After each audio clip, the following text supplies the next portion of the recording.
difficile, après les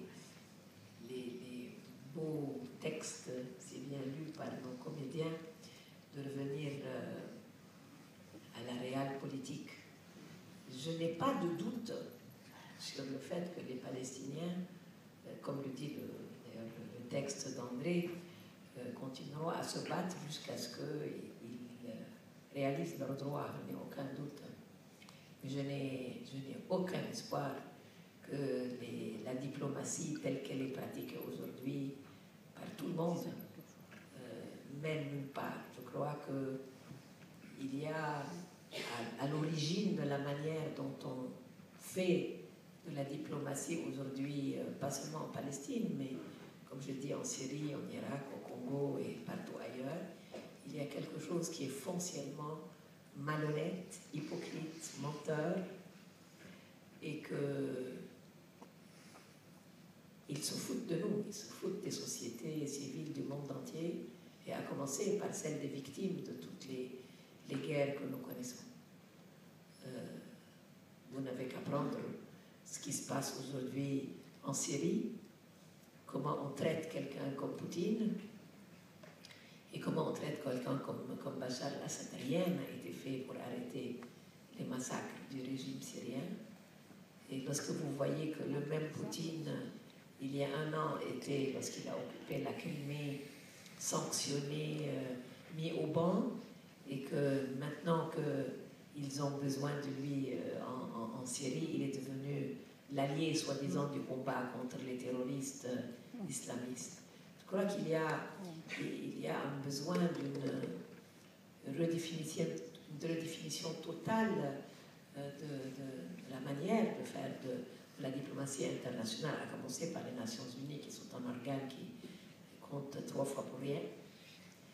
Et j'ai très peu d'espoir que de cette diplomatie, rien ne sortira. Par contre, je pense qu'il y a une prise de conscience.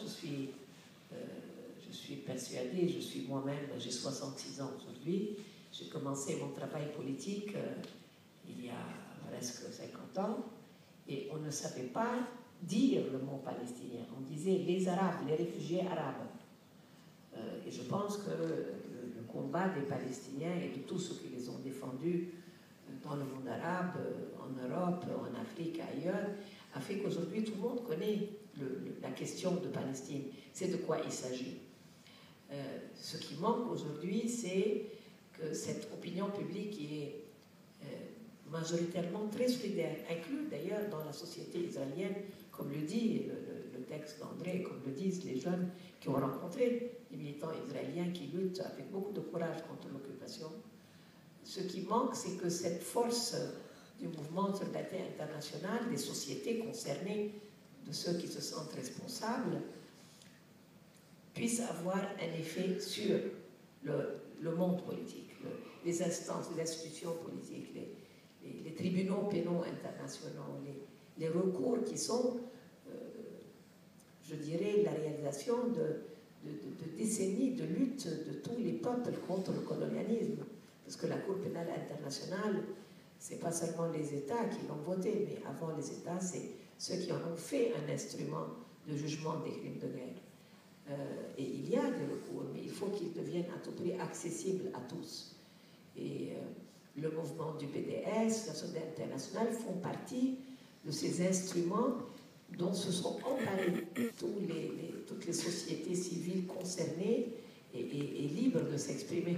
Même si en France, vous êtes le seul pays qui accusait les partisans du BDS, du boycott, d'appel à la haine raciale, et donc sont condamnés dans les tribunaux pénaux. Aucun autre pays au monde n'ose dire que c'est un appel à la haine raciale, puisque les sanctions, on les a toujours employées contre tous les agresseurs, et l'Union européenne les emploie contre la Russie. Mais lorsqu'il s'agit d'Israël, soudain ça devient un appel à la haine raciale. C'est un peu honteux que ce soit dans un pays comme la France qu'on traîne les militants qui essayent par des moyens non violents de faire appliquer le droit, doivent passer devant des tribunaux. Mais ça fait partie des régressions dont on parlait. Donc vous dire que j'ai de l'espoir que les initiatives diplomatiques mèneront nulle part, ce serait vous mentir. Mais je ne suis absolument pas pessimiste sur la capacité.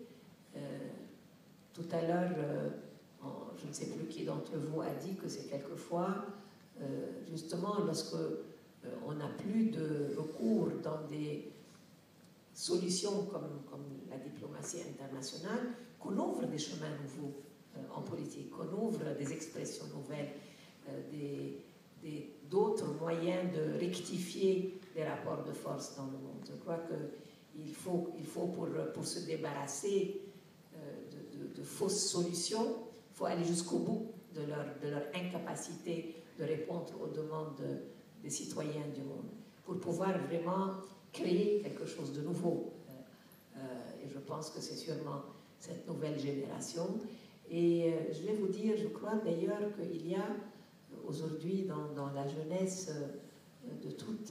du monde entier prise de conscience de l'étroitesse d'un combat uniquement sur le plan national ou sur le plan étatique, gouvernemental, et qu'il y a un sentiment qu'il s'agit on revient au début de notre discussion, d'un combat qui touche tous les citoyens du monde et qui est avant tout un combat universel pour notre humanité à nous tous. Et dans ce que je dis, notre humanité à tous, j'y inclus aussi le peuple israélien.